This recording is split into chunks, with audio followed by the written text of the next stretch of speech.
This is the before, and this is the after. OMG! Ang laki ng pinagbago. Hello mga ka-artist! This is Hannah, your mural artist. At ngayon, samahan nyo akong pumunta sa Tagaytay. Isa itong bagong rest house dito sa Iruhin West, Tagaytay. And ito nga pala yung wall na gagawin namin. And syempre, wala pa kami mga scaffolding at kailangan namin kumuha ng mga bakal para yun yung tutungtungan namin habang gumagawa. Nasa 26 feet na rin kasi ang taas ng pader at nasa 15 feet naman ang kanyang lapad. Pagkatapos nga naming mahakot yung mga scaffolding ay dumiretso na ako sa Wilcon para bumili ng mga kailangan kong pintura. At yung mga assistants ko na iwan doon para sila naman yung mag-build up ng aking tungtungan. Or ng aming tungtungan pala. Pagkatapos ko nga bumili ng mga kailangan ay agad na akong maghahalo ng mga kailangan namin na colors. Dahil na-flat na rin kasi yung mismong pader, naging white na muna siya and then proceed na kami sa mismong drawing and other na keme. Dahil nga may napili ng design si ma'am, hindi na kami nahirapan na ilagay yung mga bulaklak na gusto niya. So, nag-drawing na ako and then nagpa-flat sila dyan and inaantay ko na lang na matapos sila mag-flat para magpuproceed na kami sa detailing. After nga ma-flat, lahat ng nasa ibaba ay nag-drawing na rin ako dito sa taas gamit ang isang Crayola para mas makita nila yung kanilang ifa-flat colors. Huwag po kayong mag-alala sa aking tungtungan dahil ito'y matibay naman ang kanilang pagkakagawa at ako'y sanay na rin naman pong umakyat. Buong araw kami halos nagfa-flat at inaabutan pa nga kami ng ulan kaya mas lalo kaming tumatagal dito. At ngayon naman maghahalo na ako para sa aming pangdetalye. Ano pa? May Pula pa. May orange pa siya. Ma-orange pa siya konti. No? Ito kasi pang tuldok to eh. Pengin dilaw. Konti. Oo. Ay, pwede maghalo dito.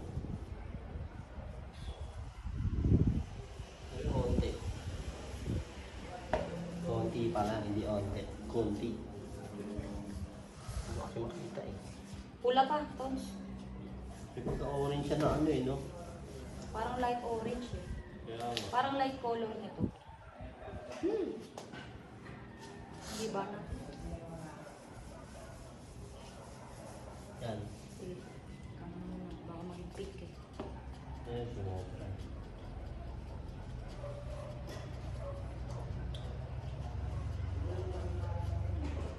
Ano siya konti na?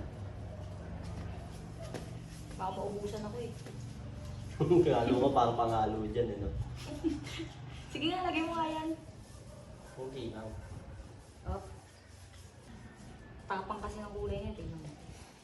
Ayan na, nakikita ko na. Ayan, sakto na yan. Pwede na to. Hindi na pala, tas binuhos. At sinabi mo. Natapilok siya. Pwede na pala, tapos binuhos. Natapilok. Okay. Okay na. Tinapon. Perfect na eh. Kasi tinapon lang. Makuha mo. Makuha mo inis. Iusog ko lang kasi sana. Buti nga hindi sa ano eh. Sa tablet ko eh. Sa iPad ko eh. Hirap din sa iPad na shoot eh, no? Okay na, sabi tinapon. Okay. Gagawin. So, shoot sana sa dito ko. Nahilag ko lang. Oo, iuusog ko kasi dapat. Inuusog mo eh, ilag ko eh. Nakita ko yung patapon na oh. Hindi pala pantay. Natapilok. Sorry, sininok Wala siya. yan, punasan ko lang yun. After ngang matapon, nung pinturang hinahalo namin, nag-proceed na ulit kami gumawa ng marami pang kailangan na kulay. So, ayan, eme-eme lang kami dyan. Dito na tayo maghalo. Gandito. Dami naman. Ang ganyan. Dito na nga tayo maghalo. O, sige. Kaya ang yung gato ko. Ha? Saan? Sinikipan niya na. Baka malaglag ako eh. Pag-drawing ka na mas pinakataas? Di pa muna. Bakit? Bukas naman. Ito na ako. Magdi-details na ako. Mahigpit na din sa taas. Sayang panahon eh. Hindi na umaalog dun. Sayang panahon ko. Diyan muna ako sa baba. Malamig-lamig kaysa yung kanina. Oo, bukas na umaga, mainit yan eh. Kalate. Oo.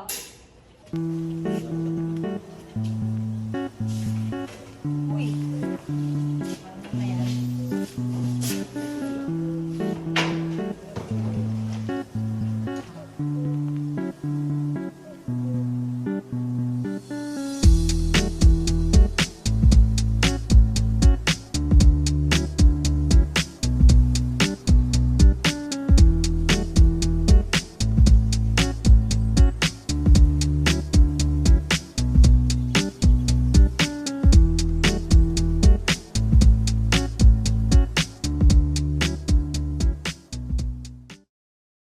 At habang nagdidetalye nga kami, inabot na naman kami ng kulog at ulan. Ayan, nararamdaman na kagad namin na babagsak yung ulan kaya kailangan walang mga bagong pintura para hindi humulas.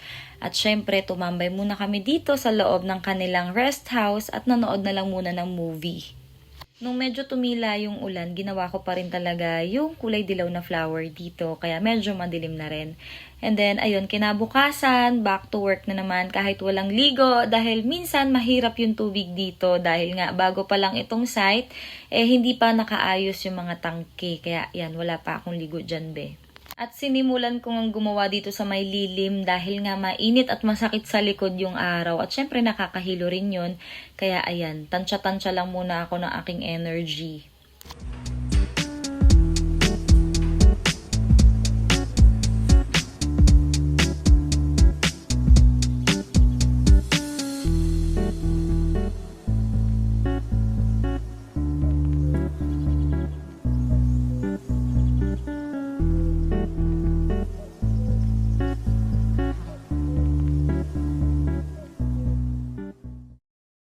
At eto na nga, unti-unti nang nabubuo yung request na design ng ating client. Ayan, tuloy-tuloy pa rin kami sa paggawa niyan, walang awat talaga. Kasi sinusulit ko dahil nga walang ulan. Dahil delikado kapag inulan kami na naman at mapapahinto kami sa trabaho at mas lalo kaming tatagal. And eto, gustong-gusto ko yung pagka-timelapse dito kasi makikita yung buong process nung aming pag-painting.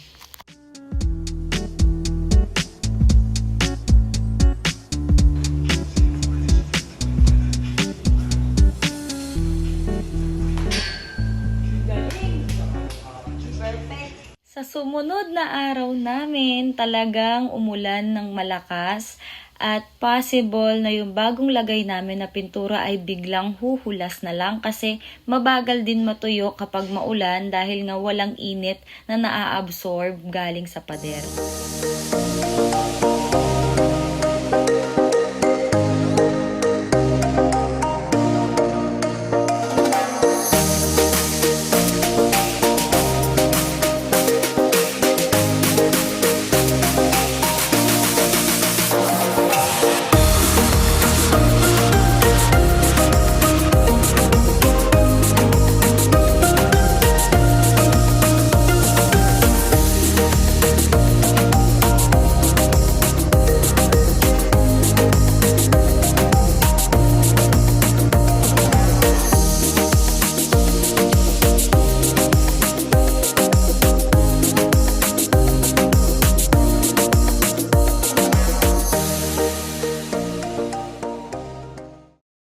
Yung design ng wall na to is gusto ni ma'am talaga ay maliwanag sa mata, happy colors, and yung technique na ginamit namin dito is layering by layering. So finally, nandito na ako sa last part ng pader para mag-details at ginagawa ko na nga itong yellow na bulaklak. So mukha itong sunflower. Sa sobrang sipag ng mga assistants ko, isinamahan pa nga nila ako sa taas kahit wala silang ginagawa, kundi nakikipagkwentuhan lang sa akin para mas malibang pa ako. Dahil pag hindi ako nalilibang minsan naboboring ako kakadrawing or tinatamad ako ganon.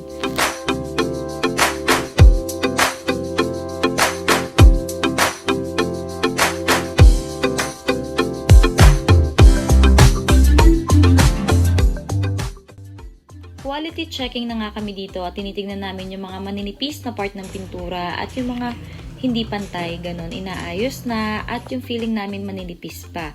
And then finally, babaklasin na itong bakal dahil patapos na. Finally, it's done and I hope you guys like it. This is the final look of the first wall and I'm proud to say na nagustuhan to ng client and meron pang susunod na project.